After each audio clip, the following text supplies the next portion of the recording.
حضرت ابو ہریرہ رضی اللہ عنہ سے روایت ہے کہ رسول اللہ صلی اللہ علیہ وسلم نے فرمایا، اگر میں اپنی امت کے لیے مشکل نہ جانتا تو اپنی امت کو عشاء کی نماز میں تاخیر کرنے اور ہر نماز سے پہلے مسواک کرنے کا حکم دیتا۔ سیدہ ام سلمہ رضی اللہ عنہا سے روایت ہے کہ رسول اللہ صلی اللہ علیہ وسلم نے فرمایا، جب بھی میرے پاس جبریل آتے تو مجھے مسواک کرنے کا حکم کرتے تھے۔ مجھے خطرہ لاحق ہوا کہ میں اپنے منہ کی اگلی جانب نہ چھیل لوں۔ حضرت ابن عباس رضی اللہ عنہما فرماتے ہیں، نبی صلی اللہ علیہ وسلم رات کو ہر 2 رکعت کے بعد مسواک کرتے۔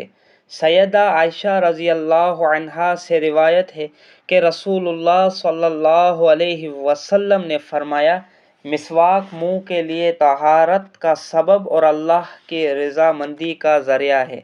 حضرت حذیفہ رضی اللہ عنہ فرماتے ہیں، رسول اللہ صلی اللہ علیہ وسلم جب رات کو تہجد کے لیے اٹھتے تو مسواک فرماتے۔